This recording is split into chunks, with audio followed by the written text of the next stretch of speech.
Señoras y señores televidentes, bienvenidos a un nuevo capítulo y especial de este programa de lugares y personajes. Hoy en agradecimiento a este lugar, la Biblioteca Rubiel Valencia Cosio, un lugar donde este personaje de nuestro invitado forjó muchas historias, conversatorios, la recuperación del café libro, que yo creo que es algo muy puntual que también se ha hecho énfasis en estos diferentes contextos, relatos. Un hombre que desde la resistencia, podemos hablarlo, desde un ejercicio periodístico, bueno, diferentes situaciones, se dio a reconocer en este municipio de Cogua y hace poco en una vitrina turística como lo fue Expo Cundinamarca, dio mucho de qué hablar para todo el departamento y bueno, en diferentes sectores pues también de Cundinamarca. Mi invitado del día de hoy será Diego Alejandro Góngora Bolívar. No es al revés, Bolívar Góngora, es que sí. Uno ya tiene esa costumbre de decirle a Alejandro Góngora, bienvenido Diego. Bueno, Alejandro, no. Al fin, ¿qué Diego Alejandro? Alejandro Góngora lo uso sobre todo para los libros, pero mi nombre completo es Diego Alejandro Bolívar Góngora. Ok, listo. ¿Qué tal, Alejandro? ¿Cómo bien, va todo? Ángel, bien. Muchas gracias a usted por la invitación. Un saludo para todos los televidentes. Y sí, mis otros dos apellidos son Morris y Esquivel. ¿Por qué Morris y Esquivel? Bolívar Morris, la familia de mi papá, okay. Y Góngora Esquivel, la familia de mi mamá. Entonces, para tener todo el combo completo. Pero su nombre completo sí es Diego Alejandro Bolívar Góngora. ¿Por qué Alejandro Góngora? ¿Por qué ese diminutivo en su reconocimiento? Bueno, no, simplemente escogí el segundo nombre y el segundo apellido. Digamos que el Diego Bolívar, el primer nombre y el primer apellido, pues digamos que era más el de las otras actividades, digamos, ¿no? En el colegio, los amigos, exacto, la gente que lo conocía a uno, exacto, dándole al fútbol de salón y haciendo otras actividades. Entonces el Alejandro Góngora lo escogí como para esta actividad que es la más íntima, la de más introspección, la que se hace más en solitario y más en soledad. Y bueno, y ese entonces es digamos que por esas razones es que es Alejandro Góngora, y además que me parece que funciona bien también en otros términos, digamos, ¿no? Funciona bien para ir como autor del libro. Hablemos quién es Alejandro Góngora entonces. Bueno, si me pongo formal, pues yo nací aquí en el municipio de Zipaquirá. Yo realicé mis estudios en Zipaquirá, quiero decir preescolar, primaria, secundaria, hice ahí mis estudios en el municipio de Zipaquirá, pero siempre he tenido un vínculo muy fuerte con el municipio de Cogua porque mi familia tiene acá también un predio, entonces tiene acá una casa, entonces ahí digamos que por eso he vivido casi que la mitad de mis años en Zipaquirá, la otra mitad en Cogua, excepto algún tiempo que viví en Bogotá, quizás un semestre, un poco más, y bueno, a Bogotá siempre íbamos mucho porque toda la familia de mi mamá es de Bogotá. Entonces, pero es en estos dos territorios en los que yo he vivido. Entonces aprovecho para enviar un saludo a Zipaquirá, a Cogua y a Nemocón, que también entra ahí la señal de ustedes. Pero así ha sido mi vínculo. En Zipaquirá entonces mis estudios, mi nacimiento, unos buenos años de mi vida. Allá viví cuando pequeño en el barrio San Carlos, en la urbanización Santa Mónica. Claro que sí. Luego viví en el Algarra 3, luego en el Algarra 3 de nuevo, luego abajo en el barrio Las Villas y luego en Los Comuneros. Y acá en Cogua sí siempre he estado en el barrio Rincón de Cogua, acá ahí en la casa, digamos, de la familia, es donde siempre he estado. Y el vínculo con el municipio de Cogua tiene tres motivos fundamentales. Uno, que fui profesor de ajedrez acá en el municipio durante entre 7 y 8 años. Dos, que ejercí el periodismo comunitario durante unos 4 años y medio. Y tres, bueno, quizás hay otros motivos, pero digamos que esos son los tres principales, que soy el fundador del concurso de literatura del municipio de Cogua y exactamente, y el gestor principal de que esa iniciativa se volviera ley municipal, y eso es muy importante, Ángel, porque eso implica que tenga que hacerse, ya es de obligatorio cumplimiento. Por eso desde el 2017 tienen que hacer el concurso de literatura y ya no depende de la voluntad de un mandatario de turno, sino que tienen que hacerlo. En esa iniciativa fui el gestor principal al interior del Consejo Municipal de acá de Cogua. Y es algo interesante porque ya séptima versión, ¿no? Ya una séptima versión, una participación bastante interesante con todos los jóvenes, ya nos vamos a ir hasta allá. Pero bueno, empecemos. ¿Por qué Alejandro Góngora se metió con todo el tema, coloquialmente, se metió con todo este tema de ser escritor, o qué fue, o tal vez alguna novela, algún escrito que lo enamoró? ¿Qué sucedía en ese momento en la mente de Alejandro Góngora? No sé. No sé, realmente no sé. O sea, yo sé que quizás hay personas que tienen una respuesta puntual, un momento específico, algo que le ocurrió a nivel cronológico o en algún espacio, alguna anécdota puntual. No, lo que sí recuerdo es que empecé a leer desde muy temprano, quizás por allá con 4 años, de la mano, pues claro, de mis padres, pero también sobre todo de mi abuela materna. Empecé a leer ahí en la casa y tal, tanto así que cuando estuve en primero de primaria en el colegio me promovieron a segundo cuando llevaba un mes en primero porque leía muy bien y entonces ya era muy cansón en el salón, ¿no? Ya ponía, ya era el que quería leer todas las palabras y tal. Entonces, no, pasémoslo a segundo, porque ya leía muy bien, o sea que el contacto con los libros viene desde muy temprano. No me eran extraños, formaban parte de mi realidad. Luego yo creo que hay una actividad fundamental que debe tener incidencia y es haber competido en ajedrez cuando niño. Yo desde los 8 años tal vez, como hasta la entrada en la adolescencia, competí en ajedrez a un nivel competitivo, bueno, considerable, ¿no? Digamos, a nivel departamental tuve reconocimiento y era un tablero fuerte, como se dice en el ajedrez. Tablero fuerte significa como el mejor competidor En fútbol. Ah, ok, listo, venga. Pero me gusta ese término porque yo por lo menos, yo era tablero fuerte y yo, ¿cómo así es que le pegaban con un tablero o algo así? Entonces quiere decir que bueno, que tenía un buen nivel en el ajedrez. Y yo creo que eso, digamos, esa actividad del practicar el ajedrez y a nivel competitivo, yo creo que me dio esa actitud de concentración, de poder fijar mi atención durante un largo tiempo en una actividad puntual que me está exigiendo en términos mentales. Así que luego en la adolescencia empecé a tener inconvenientes. Mi adolescencia fue rebelde, mi adolescencia fue, bueno, como la de, yo esperaría que así fuera la de la mayoría de la gente, ¿no? Que sea una adolescencia rebelde, problemática, de búsqueda de identidades más allá de lo que la sociedad propone, digamos así, de primera mano. Pero entre las letras y el ajedrez o entre la música y el microfútbol por ahí. También, sí, bueno, de todo un poquito, sí. Pero entonces digamos que en ese momento de la adolescencia, mientras competía en ajedrez tuve como una especie de distancia con los libros porque la competencia también era fuerte y cada 8 días estaba en torneos y tal. Pero entonces en la adolescencia, en esa turbulencia, digamos, en esa rebeldía, en ese momento, me reencuentro con los libros hacia los 12 o 13 años tal vez, cuando estaba como en octavo o noveno de bachillerato. Yo estudié, aprovecho para decirlo, en la institución educativa departamental de Cundinamarca, se llamaba en ese momento, ahora creo que es Institución Educativa Municipal de Zipaquirá, la antigua normal en Zipaquirá. Hola normal, arriba en el barrio La Concepción. Donde terminó la primaria Gustavo Petro, que la terminó en la anexa, en la sección de primaria, y donde estudió todo su bachillerato de Gambernal, ¿no? Allá en ese colegio. Allá estudié yo y cuando estaba en octavo, noveno, en secundaria, por ahí me reencuentro con los libros y empiezo a encontrar ahí respuestas y empiezo a lograr estructurar mis puntos de vista, porque por ejemplo yo no estaba muy de acuerdo con los asuntos religiosos, cómo funcionaban, yo no estaba muy de acuerdo con temas familiares, cómo funcionaban, no estaba de acuerdo con asuntos educativos, así como funcionaban. Entonces digamos que yo quería buscar algo de rebeldía y ahí empiezo a encontrar estructura en los libros y de la mano con la lectura llega el ejercicio de la escritura. ¿Qué le decía a su familia cuando usted empezó con ese camino? Porque entonces, digamos que lo que le entendemos es que usted también hace un énfasis, pero también una pared, o bueno, romper una pared con el tema familiar. Sí, bueno, pero digamos que mi núcleo familiar tenía particularidades. Éramos en ese momento mi papá, mi mamá, mi hermano mayor y yo, porque a mi hermano menor le llevo 12 años. Entonces, cuando él llega, yo en ese momento estaba reencontrándome con los libros. Pero en mi núcleo familiar, digamos que había mucha libertad. Mucho respeto, nos permitían elegir, cosa que me parece valiosísima, ojalá ocurriera seguido en muchas casas, digamos. Y en mi familia, sobre todo por mi padre, se estimulaba mucho la conversación. Ay, las tertulias. Sí, era un tipo muy inteligente, era además directivo sindical, así que no le daba miedo hablar de la historia del país realmente como había ocurrido y no. Ah, entonces ahí viene la resistencia, podemos decirlo. Entonces por ese lado viene la conciencia sociopolítica y esta idea digamos, de redescubrir también la historia del país, porque nos la han contado de una manera muy sesgada. No nos dijeron que habían exterminado físicamente a un partido político, por ejemplo, no nos dijeron que para la elección de 1990 asesinaron a 4 candidatos presidenciales. Yo creo que es el único país del mundo en el que ha ocurrido una aberración de ese tipo. No nos contaron un montón de cosas, entonces en el comedor, en la mesa del comedor de mi casa, de eso sí se hablaba. Por mi papá, por mi mamá, y pues nosotros íbamos absorbiendo toda esa información y por supuesto que ahí están las bases de la conciencia sociopolítica y de las inquietudes intelectuales. Bueno, serán muchas cuestiones, anécdotas desde lo que un comedor de casa y la tertulia familiar empezó con este trabajo, con esta labor que ahora hace Alejandro.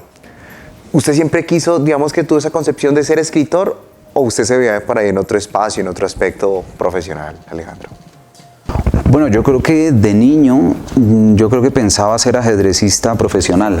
Yo creo que probablemente, no, digamos que se fueron, bueno, lo que va ocurriendo en la vida de todos, ¿no? Se fueron presentando otras circunstancias, digamos, y con la adolescencia me distancié un poco del ajedrez. No sé, quizás faltó haber ido a otro nivel. Bueno, lo del fútbol de salón apareció por ahí. El deporte ha estado muy presente en mi vida, el deporte en general. También practico tenis de mesa. Bueno, el deporte en general ha estado presente en mi vida y es una actividad que me parece clave para también construir tejido social, además. Pero bueno, quizás de niño pensaba eso. De niño, además, uno se puede plantear muchas cosas y puede soñar un montón. Muchas cosas. Pero ya después, entonces fue en la adolescencia en donde se fue, digamos que ya fortaleciendo este asunto de la escritura, de la mano con la lectura, repito. También porque en la adolescencia ya empecé a sentir golpes de la vida. Entonces ya, digamos, el desplante de un amigo, a los 18 se me muere mi papá en un accidente completamente absurdo en Zipaquirá. A los 16 estuve viviendo prácticamente solo durante unos meses en Bogotá porque me había ido a estudiar allá. Así que empiezan a llegar esos golpes o esos movimientos telúricos existenciales en la vida de todos que empiezan a empezar a plantearnos preguntas de fondo. Entonces yo ahí empecé a plantearme preguntas de fondo y empecé a encontrar en los libros, pero en los libros, en la literatura, y eso si tenemos un par de segundos más adelante lo aclaramos, en los libros, sobre todo en la literatura, empecé a encontrar una especie de refugio y una especie de vía de comunicación. Porque yo creo que ahí empezó a ocurrir un asunto fundamental y fue un problema de comunicación, o más bien de incomunicación. Yo creo que la sociedad colombiana ha tenido muchos problemas y los sigue teniendo porque es una sociedad con tremendas fracturas en la comunicación. Es una sociedad muy incomunicada a nivel doméstico. Es decir, la incomunicación empieza en las casas, en los ambientes domésticos, y también una sociedad muy incomunicada a nivel social, en las capas sociales más amplias, a nivel político, a nivel, bueno, en todos los niveles, digamos, sociales, hay unos serios problemas con la comunicación, unos serios problemas de incomunicación. Yo creo que eso también nos ha hecho ser un país muy violento. No hemos sabido, hemos sido muy violentos porque no hemos sabido discutir, porque no nos hemos sabido comunicar. Después de todo eso, Alejandro, empieza todo esto, bueno, empieza su preparación como escritor. Usted empieza a escribir y todo. Pero entonces, ¿usted estaba seguro de lo que iba a hacer?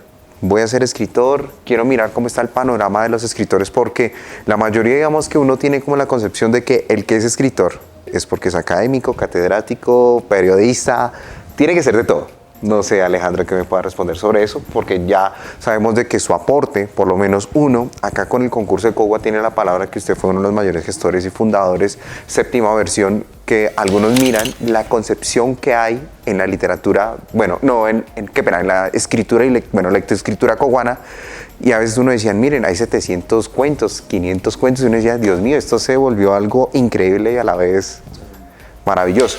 Entonces, ¿qué pasa con Alejandro? Cuando usted dice, listo, vamos a dar ese empujón, dejo el ajedrez a un lado, creo que también deja su trayecto periodístico que fue por una parte y se mete chorro con la literatura, Alejandro. Si me permite, Ángel, aprovecho para hacer un paréntesis sobre el concurso de Cogua, porque en efecto en este momento, sin temor a equivocarme, puedo decir que es el concurso artístico del municipio que está generando más impacto, porque participan cientos y cientos de coguanos. Yo recuerdo que en la versión del 2019 fueron casi 1000 participantes, fueron 900 y pico de participantes. Entonces es el concurso que está generando más impacto, pero al mismo tiempo hay que decir que se ha estado incumpliendo la ley municipal porque no se ha publicado ninguno de los textos ganadores del concurso nacional del cuento, y vamos en la séptima versión, del concurso nacional, perdón, del concurso local del cuento, del concurso Cogua tiene la palabra. No se ha publicado ni uno de los textos ganadores, esto hay que decirlo, y bueno, empezó en la administración anterior, ha continuado el asunto en esta administración. Yo sé que esta administración estaba preparando una publicación de algunos de los textos ganadores, no ha salido, así que en este momento no se ha publicado ningún texto ganador, y eso significa estar incumpliendo la ley 06 del 2017, que fue la que institucionalizó el concurso de literatura. Cierro el paréntesis y ahora voy a lo que me decía Ángel. No, yo no tenía certezas, yo no era que ser escritor y era mi objetivo puntual y tal, yo no tenía certezas, era como un llamado muy interno, era un asunto derivado, digamos, de reflexiones profundas, de momentos de soledad, de momentos de silencio, y yo también sentía que quería comunicarme y que quería trabajar con mis pensamientos. Entonces ahí es donde empiezo a encontrar el ejercicio de la escritura como una actividad fundamental, además de que era una actividad muy exigente en términos mentales. Entonces digamos que por eso la ubico de la mano con el ajedrez, porque también es una actividad exigente en términos mentales. Así que yo no tenía certezas, lo que pasa es que con un poco más de 20 años quedo como ganador en el concurso nacional del cuento de RCN y el Ministerio de Educación Nacional, uno de los ganadores entre más de 36.000 personas de todo el país que participamos en esa versión. Yo quedé entre uno de los 35 ganadores de ese concurso. Entonces digamos que ahí encuentro una pequeña respuesta, porque tampoco me interesaba estudiarlo. O sea, yo soy autodidacta, no me interesaba estudiarlo y no me arrepiento. Agradezco haber ido tomando la decisión de no estudiar la literatura, porque he conocido mucha gente durante estos años que ha estudiado literatura y dejó de escribir. Al estudiar literatura dejaron de escribir, y eso me parece una pena, me parece una lástima. Creo que ocurre mucho en el arte. Creo que mucha gente que quiere ejercer un arte lo estudia y lamentablemente empieza a dejar de ejercerlo. ¿Pero por qué pasa eso, Alejandro? La lectura que yo tengo, que quizás que seguramente está equivocada en parte, pero la lectura que yo tengo es que se sumergen mucho en la técnica. Y como también tengo serias críticas hacia el sistema educativo en general, dentro de ese sistema educativo en general, serias críticas hacia las facultades de arte, entonces yo pienso que se sumergen mucho en la técnica, entonces es gente que se vuelve miedosa frente a su propia creatividad. Entonces no, pero si ya, en mi caso por ejemplo, no, pero si ya Sábato y Borges y Cortázar y Germán Gess y Sartre y Camus, y si ya todos dijeron lo que dijeron y lo dijeron también, pues yo qué voy a decir. Entonces me quedo ahí petrificado y ya no me muevo de ahí. Pues a mí me ha pasado todo lo contrario, he sido adicto al riesgo, a la rebeldía, le he quitado la cabeza a mis ídolos, digamos, en la medida en que tenía un ídolo, un escritor así intocable o algo por el estilo, pues rápido lo destruía ese ídolo porque yo era consciente de que tenía que seguir trabajando. Pero esa es la misma concepción que a veces, pues, desde lo que yo conozco y lo que yo he visto, en la misma literatura, desde un marco también filosófico, analista, pues también yo creo que la misma escritura y literatura hace eso, no sé, como borrar un poquitico las concepciones. Si usted la quiere crítica, si la quiere un estilo hedonista, podemos hablar de un Oscar Wilde. Bueno, hay muchas cosas que yo creo que tal vez eso es lo que ustedes también construyen o destruyen en un sentido pues positivo, pues obviamente de la crítica literaria, Alejandro. Sí, no, Ángel ahí toca un punto importante que tiene que ver con cómo se concibe la literatura en nuestro entorno. Entonces la literatura es algo lindo, es algo bonito, la literatura, la poesía todavía se piensa que únicamente se escribe en rima y ese tipo de cosas. Mi visión es muy distinta, mi visión de la escritura o de la literatura es como un escenario de discusión, un escenario para criticar al poder también. Es un escenario para la creatividad, por supuesto, y para la imaginación, pero es un escenario para el realismo, es un escenario para la construcción del tejido social a partir de el hecho de que los libros sean gimnasios emocionales y mentales. Y ya que hablé de gimnasio, lo digo rápidamente. Los gimnasios, por ejemplo, donde la gente va a hacer ejercicio físico, viven llenos e incluso la gente paga por ir allá a hacer ejercicio. Los gimnasios mentales, que son las bibliotecas, que además el acceso es gratuito, viven desocupados. En una sociedad así de absurda vivimos. Es una sociedad que no trabaja en términos mentales y en términos emocionales y que incluso paga para ejercitar los músculos, porque claro, es que al cerebro no se le puede hacer una selfie, ¿no? En cambio a un músculo sí se le puede hacer una selfie. Buen apunte. Entonces, digamos que tiene que ver con eso. Es una sociedad que no trabaja en términos mentales, no trabaja en términos emocionales, y luego sale una noticia y todo el mundo se escandaliza, pero es una sociedad que no está haciendo un trabajo fuerte, por ejemplo, el trabajo que podría hacer el arte como gimnasio emocional y mental. Entonces, así lo fui descubriendo, Ángel. Me fueron ocurriendo cosas y fui descubriendo la escritura y la lectura como mi refugio, porque yo las considero mi casa y mi gimnasio emocional y mental.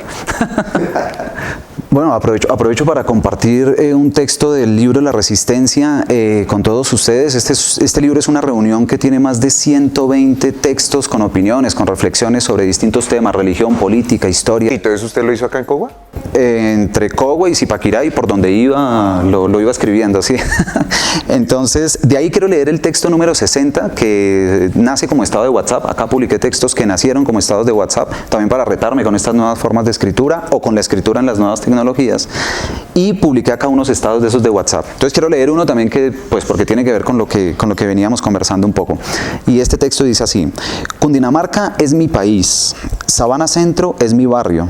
Mi casa queda en la esquina donde se encuentran dos calles, una de nombre revolucionario, Zipaquirá, y otra de nombre conservador, Cogua. Mi casa es mi cuerpo, en mi alma está Colombia, en mi piel está Latinoamérica, en mi carne está el mundo, y en mi corazón está el universo entero, sin Dios, con Big Bang, sin límites. Eso lo escribí el 23 de mayo de 2021. Alguno dirá, uy, ¿eso por qué el golpe tan fuerte para el tema religioso? ¿Podría decirse? Sí, yo soy muy crítico con la religión. Yo no soy creyente.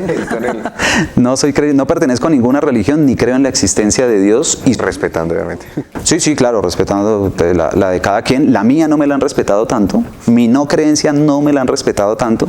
Yo espero haber sido respetuoso con los creyentes, pero sí soy muy crítico con las instituciones. Yo entiendo que la religión como respuesta espiritual o existencial ayuda mucho a la humanidad, pero con las instituciones soy mucho más crítico, así que bueno, ahí está también de paso un poco esa crítica. Sí. Son cosas que se pueden que se pueden concebir también desde todos estos aspectos literarios, escritores que ha tenido Alejandro. Y ya que tenemos acá la oportunidad, porque el tiempo en televisión es oro y todo avanza tan rápido para contar, yo creo que muchas historias que ha tenido Alejandro, la única representación literaria. ¿Qué sucedía? ¿Qué pasaba en ese momento cuando, Alejandro, todo esto, aproveche usted, haga el enlace, haga el vínculo, que la comunidad sepa que hay un escritor en Cogua, que eso digamos que es lo que puntualmente queremos resaltar desde esta historia, y que ya después usted en Soacha tuviera como ese reconocimiento tan especial. Ya a nivel nacional tengo entendido que este libro de La Resistencia, está también el de Parálisis, son mini cuentos, ¿cierto? Tarde de domingo, e Inocencia Salvaje sí es un cuento también, ¿sí? Todos son mini cuentos. Inocencia Salvaje es una novela corta que publiqué en el 2017, esa es la primera que publiqué. Estos dos cuentos están recién publicados, son cuentos publicados de forma individual, o sea, son textos, narrativa corta, y este es el del que les acabo de leer el fragmento. Este lo publiqué en diciembre del 2021, más o menos. ¿Y cómo le ha ido ya con sus libros ahora? ¿Qué se siente ahora crear una marca, ahora sí? Y ya, digamos que tomar en serio ya esta profesión, porque ya es una profesión, ya es su vida. Sí. ¿Cómo va con eso, Alejandro? Bien, Ángel, luchando un montón, como ya se imaginarán. Somos un país en el que el papel aguanta todo. Sí. Empiezo diciendo eso para contarle a la gente, porque seguro que no se sabe, que existe la Ley 98 de 1993, que es la ley del libro en Colombia. El objetivo fundamental de esa ley, hace 30 años, era democratizar el libro en nuestro país. Es una ley, pero completamente ignorada. Y no se cumple a cabalidad, como suele ocurrir en Colombia, como ocurre con la Constitución del 91 y con otros asuntos. Entonces, es un país en el que apenas estamos entre 2 y 3 libros por persona al año en índices de lectura. O sea que somos un país, a mí me gusta decir que no somos un país con índices de lectura bajos, sino vergonzosos. La lectura no forma parte, digamos, central de las actividades en nuestro país ni de las agendas públicas. Así que pretender, así como el que hace pan y vende pan, o como el que hace zapatos y vende zapatos, pretender hacer libros y vender libros, pues tiene sus matices, tiene sus dificultades. Pero bueno, estoy dando la pelea. Tengo mi registro mercantil en Cámara de Comercio como escritor independiente. Y sí, estoy registrado, o sea que estoy formalizado y avanzando con el tema. Ahora que Ángel habla de Expo Cundinamarca, sí, fui el único escritor. Pues es una cosa también un poco fuera de lugar, digamos, porque Expo Cundinamarca usted encuentra artesanías. Además estábamos en Girardot, entonces la gente pasaba tomando cerveza, era otro contexto, digamos, pero yo estaba ahí con mis libros y en ventas además me fue bien. Así que entre los 970 expositores de los 116 municipios que tiene el departamento, yo era el único que estaba ahí con mis libros y el único que estaba hablándole a la gente de libros y diciéndoles pues que se animaran a apoyarme y que el apoyo económico además me llega de forma directa, porque entre el lector y yo no hay nadie, no hay editorial, no hay librero, no hay distribuidor, así que el apoyo económico me llega de forma directa para poder seguir trabajando. Ahí fui el único y logré también hacer contacto con algunos medios para hacer un par de entrevistas y lo que dice Ángel tiene toda la razón, es un tema de fortalecimiento de marca, es un tema de marketing y es un tema de saber también estructurar un negocio y poder empezar a verlo como una opción de vida. Mi objetivo fundamental es simple, Ángel. Pero usted se imagina en esa vitrina, porque uno dice, la concepción de Expo Cundinamarca es de mirar todo el tema del ganado, turismo, pero literatura, es que uno dice, el hombre se le fue con toda. Lo que pasa es que yo ya había estado. Eso, como usted una vez decía acá, compartiendo en un café libro, un salto al vacío. Sí, claro, son saltos al vacío que creo que nos hacen muchísima falta en esta sociedad. Mi objetivo es muy sencillo, Ángel, y es poder vivir de lo que quiero hacer. No es otro. Yo creo que vivimos en una sociedad en donde la mayoría de la gente vive muy enajenada, vive muy alienada por los poderes económicos de turno. Es decir, estamos en una sociedad en donde nos dicen o nos quieren decir qué es lo que tenemos que consumir, qué ropa tenemos que ponernos, qué películas tenemos que ir a ver, qué música tenemos que escuchar, etcétera. Entonces yo creo que es una sociedad en donde cada ser humano no logra encontrar su vocación. Eso es muy rentable para los que están en el poder, porque el que logra encontrar su vocación se rebela contra los poderes hegemónicos de la sociedad en que vive y sobre todo en estas sociedades capitalistas y consumistas y que necesitan someter al ciudadano para poder fortalecer sus... ¿Podríamos decir que Alejandro Góngora se revela desde los libros? Yo espero hacerlo y además conectar esa rebeldía con la gente que se anime a leerme. Yo quiero que los que me lean, o pretendo que los que me lean, se incomoden existencialmente, que se replanteen lo que están haciendo con la vida, digamos, cómo están llevando su vida, si por ahí hay una vocación, que se animen a perseguirla, a saltar al vacío.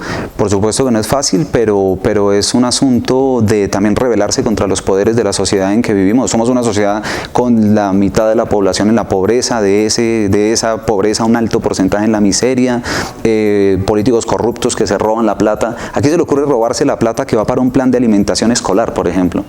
Tiene que tener muy poca ética y tiene que ser muy baja una persona para hacer ese tipo de cosas. Y yo creo que esos problemas siguen ocurriendo porque es una sociedad que no discute, es una sociedad donde la gente no encuentra su vocación, entonces la gente simplemente se entrega a lo que la sociedad la pone a hacer y la gente simplemente entra en esas dinámicas. Antes de cerrar y concluir con este espacio, pues primero agradecerle a Alejandro con todo este tema que ha sido un poco diferente a lo que tal vez las personas a veces conciben con los propios escritores. Pues es interesante conocer esas ideas y esos argumentos. Pienso que cada persona tiene un argumento para defender su punto y su criterio, como lo está haciendo Alejandro.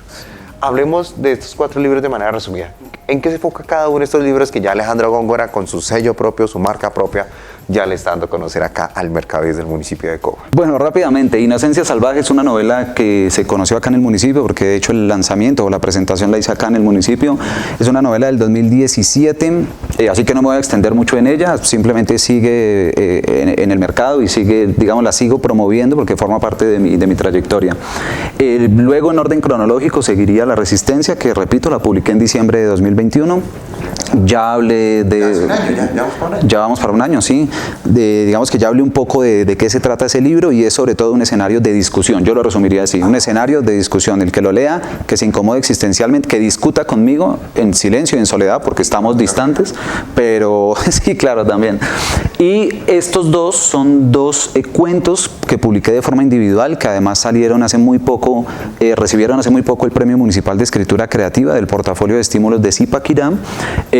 Tarde de domingo, rápidamente, habla sobre una sociedad distópica en la que existe un centro municipal de alquiler de niños, o sea que lo que hago es plantear unos dilemas bioéticos en torno a estos asuntos de tener o no tener hijos. Las nuevas generaciones no están muy animadas con el tema de tener hijos, las dinámicas económicas tampoco les permiten animarse mucho, las generaciones anteriores por el contrario tuvieron muchos hijos. ¿Qué ha ocurrido entre esas generaciones? Es para discutir también, plantea dilemas bioéticos en ese sentido. Y Parálisis es un cuento que habla sobre una persona que se siente enferma a pesar de que va al consultorio o a los consultorios médicos, no recibe un diagnóstico preciso y un día simplemente ya no se puede mover más.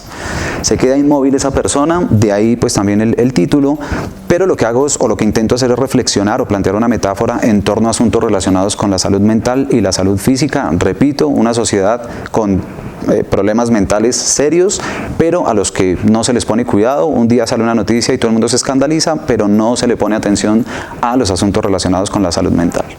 Alejandro, queremos agradecerle mucho por este espacio que hemos compartido, tal vez conociendo un poco la historia de su vida, su preparación, los aportes interesantes que usted ha realizado para el municipio de Cogua a nivel pues, nacional e internacional. Sabemos de que ya estos libros rondan en el mercado, números de contacto, redes sociales, si la comunidad quiere tener acceso a estos libros, quiere contactarse con usted, criticar tal vez, dialogar, construir, que yo creo que es lo que usted también esencialmente está buscando. Entonces, ¿cómo lo pueden hacer, Alejandro? Sí, repito, la sociedad colombiana ha sido muy violenta porque no ha sabido discutir. Entonces, ojalá que seamos más discutidores, que nos argumentemos mejor, claro.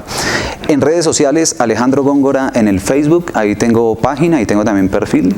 En Instagram también me encuentran, Alejandro Góngora 87, creo que es la forma correcta de buscarme. Bueno, ahí me pueden encontrar. Gracias por el aporte. Alejandro Góngora 87, ahí me pueden encontrar también. Y directamente conmigo pueden adquirir los libros. Próximamente habrá más publicaciones. Este año lo cerraré con unas 7 u 8 publicaciones probablemente. Y para el otro año también fortaleceremos el asunto del marketing digital, marketplace, bueno, todo lo relacionado con estos asuntos, pues para que el negocio también funcione y efectivamente pueda ir teniendo ingresos derivados de mi actividad como escritor, de mi escritura creativa. Mi objetivo es simple, lo repito, es poder vivir de lo que quiero hacer. Alejandro, muchísimas gracias con este espacio compartido. Yo creo que tal vez nos quedamos por ahí pendientes con varias cositas, varias concepciones y miradas de lo que tal vez alguno, en mi caso, yo como periodista, pues a veces también enfrento con toda la situación de un marco histórico, que eso también hace mucho énfasis en la literatura, en la concepción, en la información, en la misma comunicación como un joven uno la concibe. Podemos finalizar con un breve fragmento, Alejandro, si deseamos, desde el municipio de Cogua para este programa de Lugares y Personajes, y nuevamente agradeciéndole a Alejandro por este espacio compartido que hemos tenido acá. No, muchas gracias a ustedes, y entonces terminamos con un texto corto también del libro La Resistencia, y lo leemos porque tiene la palabra Cogua, así que del contexto en el que estamos. En el complejo deportivo de Cogua hace unos años, 2 mujeres iban cogidas de la mano y un formador, la palabra formador está entre comillas, de la subgerencia de deportes les dijo que ahí no podían ir así porque había niños y que debían salir de ese sitio público. Ellas, a pesar de sentirse agredidas, se fueron. Habrá que decirle a ese profesor que la libertad es imparable y a las chicas que defiendan su verdad. A los niños habrá que decirles que no vayan a ser como ese profesor, que cada persona toma sus propias decisiones de vida, que nadie elige de quién se enamora y que en esa situación la actitud negativa, discriminación, era del profesor, mientras que la actitud positiva, amor, era de la pareja de mujeres. Lo publiqué el 27 de junio de 2021 y lo incluí también en este libro La Resistencia. Uy, interesante. Pues como él siempre decía, es una concepción crítica que usted tiene desde el marco de la literatura. De verdad, bueno, y la escritura. Alejandro, muchísimas gracias por ser el invitado de este programa de Lugares y Personajes. Ángel, muchas gracias a usted y un saludo para toda la gente de Zipaquirá, de Cogua y de Nemocón que nos está viendo. Bueno, que ya vio este programa porque ya se nos agotó el tiempo. Gracias a ustedes por... Así es, entonces que pasen una feliz tarde, una feliz mañana, lean, que es lo más importante, y nos vemos la próxima semana en un nuevo capítulo de Lugares y Personajes, Alejandro. Así que nos despedimos a todos ustedes y compren estos libros si los quieren leer. Chao, chao.